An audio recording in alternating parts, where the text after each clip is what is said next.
silinyador yan. Ayan, bumilis na siya guys. Wala pa kalahati yan ha. Dati pag binibirit, tumutunog at nag-check engine para may kakaiba daw tunog narinig ang may-ari. Yan. Tatay na remote. Okay na siya. So magbubuko.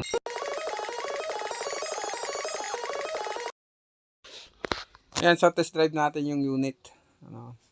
Since ang customer complaint nga kapag ka binibirit, lumalabas yung check engine light. Kasi pagka tinigil na niya, inihinto, pinatay, start, wala ulit. Kapag ka niratrat ulit, tsaka dun uli mag-a-appear yung check engine light. Okay.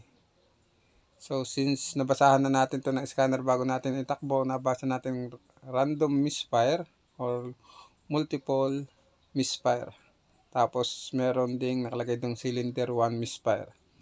So titingnan natin kung meron pang ibang misfire. Yung sana ang target natin dito, kaso hindi nga siya magbasa ng misfire. Pero ramdam na natin yung misfire habang tumatakbo tayo. Hindi ganun ka responsive yung ating makina kapag ka tayo ay tumatapak ng accelerator. So hindi siya mag-gain ng good speed. So obserbahan lang natin, takbo, then ayun, yun yung sinasabi ni customer. Lumabas na nga. Okay? So dito na tayo sa shop. Tinasakbo rin natin at yun nga, yung lumabas. Number 1 at random misfire. By the way, kung nakarating kayo dito sa part na to, makikisubscribe na po sa ating channel. Pakilike na din po. Okay?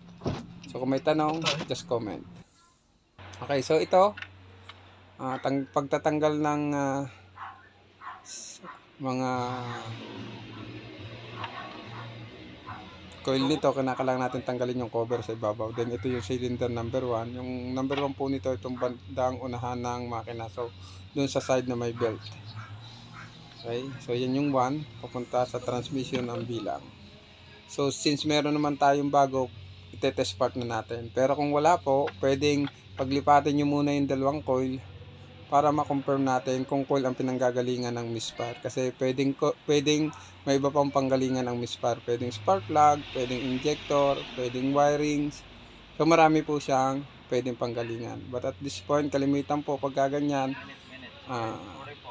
ignition coil yung kalimitan. So kaya yan muna ang ating gagawin. So tanggalin ang coil. Silipin natin. Okay, so yung spark plug niya mukhang pinasok ng tubig, so advice na natin palitan din ito. Pero ngayon ang gagawin natin, mag-i-install muna tayo ng bagong coil. So ito, kinakabit natin yung bagong coil.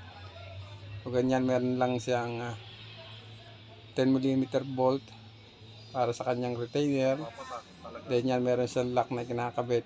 So hinihila muna yung lock na yan bago natin i-press para mabunot natin yung socket ng ignition coil. So yun yung 10mm bolt natin. So hindi na muna natin lalagyan ng taklob, takbo muna natin. So samahan nyo kami guys kung okay na.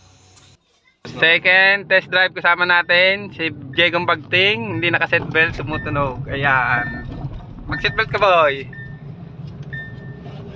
Pati ikaw. Wag mong pakahatawin. Wag muna pakahatawin. Wala pa, hindi pa nga nakalahati silinyador yan. Ayan, bumilis na siya guys.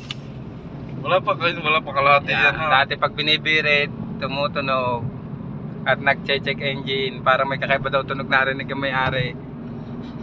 Yan. Tatay na remote. Okay na siya. So magbubuko na. So okay na siya sa coil. Papalitan na lang natin to ng spark plug. Advice na natin may-ari. So ang presyo ng coil na replacement ranging 1.8 pataas. Sinabi mo puhunan. Ayan. Okay. Nung ganong brand tingnan nyo lang kung anong brand yun. So kahit ang isang coil lang ang lumabas, so misfire ng number 1, nakalagay doon ay multiple misfire. So ganito kalimitan sa Hyundai. Kasi nagiging problema niya, humihina nga ang batak lalo pag biglang diin. Kaya nagre-register yung multiple, nahirapan lahat. So palitan na din natin ang spark plug. Okay, balik tayo kay Jegong Bagting. Yeah.